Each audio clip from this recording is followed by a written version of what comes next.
Ili usipitwe na matukio mbalimbali na uwe wa kwanza kutazama video zetu, tafadhali bonyeza neno subscribe hapo chini ya video hii, kisha bonyeza alama ya kengele itakayotokea. Asante. Sijapendezewa na hiyo tabia yake ambayo karekodiwa na PTV akiombaomba michango achangiwe na Tanzania. Ni kitu ambacho amekuwa akifanya toka akiwa na mume wake Sajuki. Dudubaya siku ya leo amecharuka kwenye mitandao ya kijamii na kumjia juu ambaye ni mpenzi wake Wastara. Tunafahamu wazi Dudubaya pamoja na Wastara waliweza kuthibitisha mapenzi yao rasmi kwenye mitandao ya kijamii na wakaweza kueleza kwamba wao wanapendana, ni wapenzi. Lakini pia Dudubaya alithibitisha, media nyingi sana zilimuoji Wastara na Wastara akathibitisha wazi kwamba Dudubaya ni mwanaume wake na anampenda kwa asilimia kubwa sana.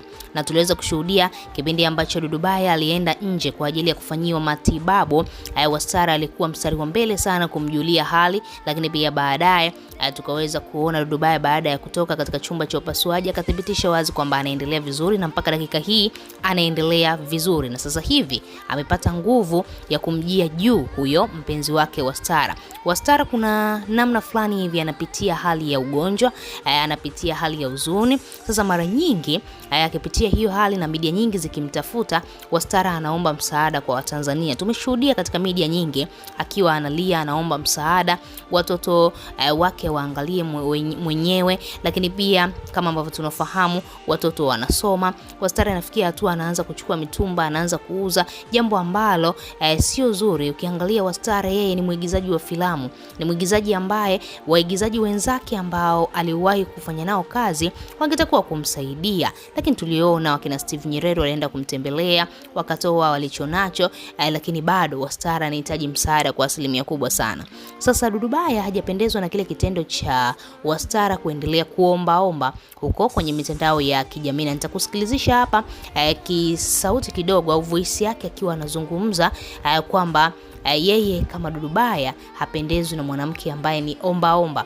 Yani anamuona tayari huyu Wastara ni mwanamke ambaye hajiheshimu, ni mwanamke ambaye anapenda sana misaada kwa Watanzania. Na ukimwangalia Dudubaya ana uwezo wa kumwangalia Wastara, lakini hatujajua wana mkataba gani, wamekubaliana kitu gani. Ndio maana tunashindwa kuzungumza ni kwa nini Dudubaya anamuona Wastara anaomba misaada asimsaidie, aanze kumsema. Sasa hivi anamsema kwamba hapendi mwanamke ambaye anaomba. Sasa kama hutaki mwanamke wako aombe, kwa nini usimsaidie? Na mwanamke ukimsaidia, sidhani kama atakuja tena mitandaoni na kuanza kuomba misaada, jambo ambalo limemkwaza sana Dudubaya. Ngoja tusikilize kaka sauti kidogo hii voice Dudubaya akiwa anasema kwamba yeye hapendezwi na mwanamke ambaye ni omba, alafu tutaweza kuendelea. Sisi Mambas 24 sio wanyonge, sio maomba, na Mwenyezi Mungu alishatukataza kuwa maomba.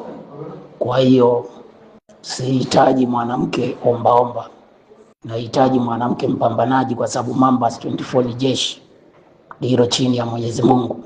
Hatuwezi kuwa na jeshi omba.